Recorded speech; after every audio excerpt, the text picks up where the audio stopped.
You may be slightly confused by the title of this video. The BSS V4 is a light from Wowtac, and a pretty popular one at that. So when I got an email from Wowtac's marketing team about the new Thrunite BSS V4, I was pretty confused myself. They told me that this was basically still a Wowtac, but that they are selling it under the Thrunite brand. This is a new version of the light with some updates, but it is still the V4 for some reason. Whatever, it's a pretty cool light, so let's get to it. The light is 14.7 centimeters long and 2.8 centimeters at its widest point. It weighs 91 grams without the battery installed. This light is very well built with excellent machining throughout. The light is made of aluminum and has a high quality hard anodizing, while the stainless steel hardware is black coated. It is thick and feels very solid in the hand. The body has a nice rectangular knurling that feels great to hold. The rear switch is a momentary clicky with a rubber boot, while the side switch is stainless steel and is very clicky. Both feel great to use and are easy to find and operate. Opposite the side switch is a micro USB port, which is well mounted and feels very sturdy. The rubber port cover is rather small, and it's not ideal. This is easily the worst part of the build, unfortunately. The rear tail cap has dual gold-plated springs, while the head has a raised button top connector, which allows for flat top cells to still be used. The battery tube is very thick and is internally anodized. The threads are square cut but are not anodized. They're also slathered in a generous coating of lubricant. This light is obviously intended for more tactical use, which I believe is why the threads were left non-anodized, as this prevents the light from shutting off if the tail gets twisted slightly. The head of the light has a prominent striking bezel, which is actually quite sharp. This can be removed easily, and a red filter is included in the box. Below that lies a hardened mineral crystal lens, which is anti-reflective coated, but the coating is not very strong. The reflector is smooth and very clean, and centered within is the luminous SST70 LED, which is the biggest update with this version of the light. More on that in a bit. The light is rated to IPX8, meaning it can withstand up to 2 meters of water, and it has an impact rating of 1.5 meters. Overall, this is extremely well built and just feels very solid. Beyond being sturdy, the build is clearly well refined, with no sharp edges anywhere, and the light has a well thought out design. Of course, Thrunite still can't get the tail cap to line up with the rest of the body. The light has a surprisingly simple and intuitive interface. The main button in the rear is used solely for instant access to turbo, guaranteeing an easy and surefire way to get the maximum output. The side switch operates much more like a normal light. Pressing from off turns it on, and pressing and holding while on cycles through low, medium, and high, for which the light has mode memory.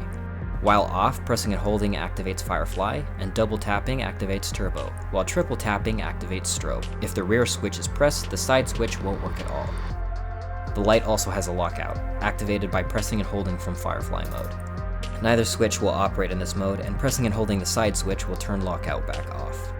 The indicator LED under the switch will turn blue while the light is on, and red to indicate low battery levels or to indicate that lockout is active.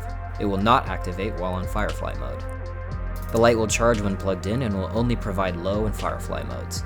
The side switch will flash red until charging is finished.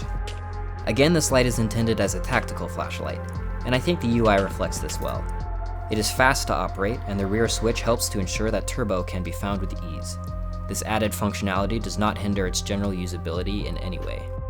The light boasts both high outputs, long throw, and solid run times. Turbo is super bright, putting out 2,500 lumens. This will operate in direct drive for just over 2 minutes, after which it will drop down to 614 lumens, which will run for 2 hours and 20 minutes. The high mode, which is also extremely bright, displays very similar battery performance. The lower modes have great battery performance as well. This is just about perfect for a light with a step-down performance, I think, as you get tons of light for a reasonable amount of time before it steps down to, well, still tons of light for a good while longer. I think Thrunite has done an excellent job of balancing output and run times with this light. The actual optical performance is where the light starts to suffer a bit. The newly upgraded LED, the SST70, has a cool white beam of about 6000K and a CRI of 67. This is not terrible, but the color rendering is poor and the tint is not very pleasant. At least not in my opinion. The emitter is very efficient, of course, and provides a pretty intense beam, so I certainly understand why they used it here. For tactical use, this is probably great, and it serves its purpose well, but for flashlight geeks, it's not very appealing. Another important thing to consider here is the bezel, which is so large that it actually has a dramatic impact on the beam. With the bezel attached, the beam has a distinct flower-shaped spill, and the angle of spill is slightly reduced because of this. Of course, while this would normally be unacceptable, the bezel can easily be removed, so it's not actually much of an issue. Honestly, I'd remove this bezel if I was using this regularly anyway, because it's pretty sharp and will probably cut a hole in a pocket. Bezel notwithstanding, the throw is quite impressive, as this light has an intensity of nearly 16,000 candela, which will provide a good amount of reach. The beam itself is nicely shaped, with a tight but soft hotspot and a decently wide, smooth spill. There's a pretty noticeable tint shift, with the interior of the beam being quite a bit more yellow than the spill. Finally, the light does include a red lens filter, which is pretty cool.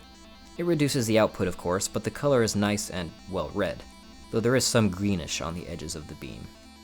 Overall, I'm actually really impressed with this flashlight. The build is excellent, and the electrical performance is very good. Where it lacks is in the light quality itself, mainly due to the emitter that Thrunite has chosen. The only reason I'm not being harder on it is because, honestly, for what the light is and who it's intended for, this really isn't an issue, and most users will probably prefer the extra output that it provides. The truth is, at least in my personal experience, most normal users really don't care about the nuances of emitters and beam colors, and for that majority of users, this is probably perfect, and I would recommend that they buy this flashlight. For me though, this light will need some modding to reach its true potential. That's all I have for today. Sorry this video is a bit shorter than usual. I've been super busy lately and I just didn't have the time for a full-length review. Maybe more people will watch it if it's shorter anyways, I don't know. Please let me know what you thought of this video in the comments below, and if you enjoyed it, please consider liking and subscribing. It would really help a lot.